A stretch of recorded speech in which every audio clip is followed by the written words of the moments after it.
And in the ninth year of Zedekiah king of Judah, in the 10th month, came Nebuchadrezzar king of Babylon and all his army against Jerusalem, and they besieged it. And in the 11th year of Zedekiah, in the 4th month, the ninth day of the month, the city was broken up, and all the princes of the king of Babylon came in and sat in the middle gate, even Nergal Sharezer, Samgar Nebo, Sharsekim, Rabasaris, Nirgal Sharezer, Rabbamak, with all the residue of the princes of the king of Babylon. And it came to pass that when Zedekiah the king of Judah saw them and all the people of war, and they fled and went forth out of the city by night, by the way of the king's garden, by the gate betwixt the two walls, and he went out the way of the plain. But the Chaldeans' army pursued after them and overtook Zedekiah in the plains of Jericho.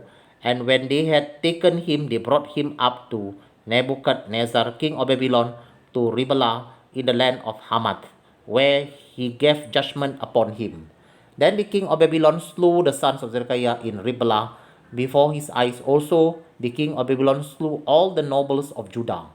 Moreover, he put out Zedekiah's eyes and bound him with chains to carry him to Babylon. And the Chaldean burned the king's house and the house of the people with fire and broke down the walls of Jerusalem. Then Nebuchadnezzar, the captain of the guard, carried away captive into Babylon the remnant of the people that remained in the city, and those that fell away, that fell to him with the rest of the people that remained. But Nebuchadnezzar, the captain of the guard, left off the poor of the people which had nothing in the land of Judah, and gave them vineyard and field at the same time. Now Nebuchadnezzar, king of Babylon, gave charge concerning Jeremiah to Nebuzaradan, the captain of the guard, saying, Take him and look well to him, and do him no harm, but do to him even as he shall say to you. So Nebuzaradan, the captain of the guard, sent, and Nebushazban, Rabsaris, and Nergal Sharezer, Rabbamak, and all the king of Babylon princes. Even they sent and took Jeremiah out of the court of the prison, and committed him to Gedaliah the son of Ahikam, the son of Shaphan, that he should carry him home. So he dwelt among the people. Now the word of Jehovah came to Jeremiah, which he was shut up in the court of the prison, saying, Go and speak to Ebed-melech the Ethiopian, saying, Thus says Jehovah of hosts, the God of Israel, Behold, I will bring my words upon this city for evil and not for good, and they shall be accomplished in that day before you.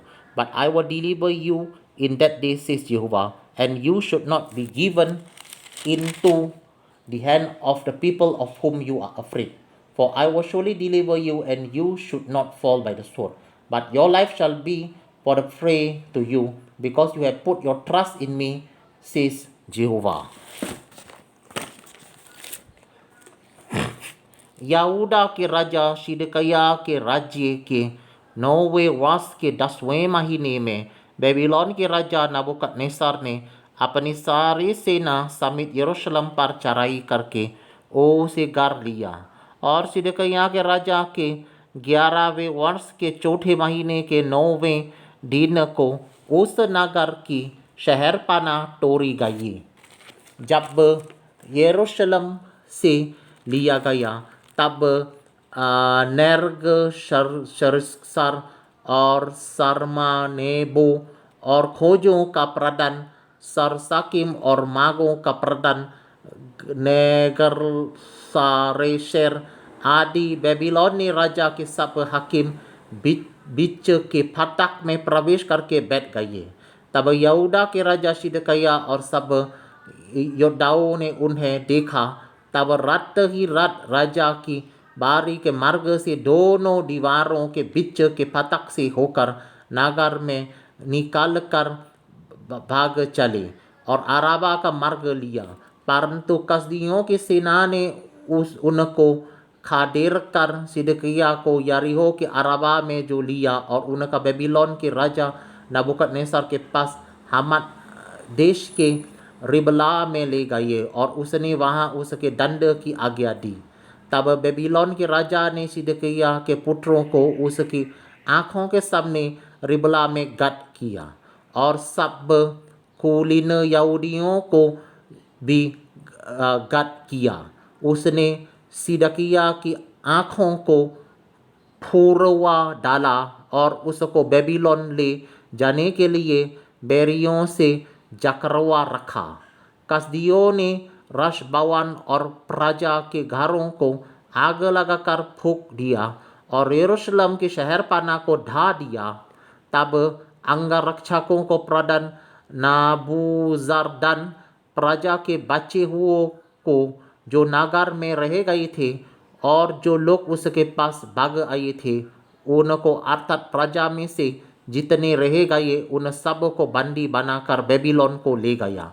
परंतु प्रजा में से जो ऐसे कंगाल थे जिनके पास कुछ ना था उनको अंगरक्षकों का प्रधान नाबूजरदान यहूदा के देश में छोड़ गया और जाते समय उनको ढाक के बारियों और खेत दे दिए।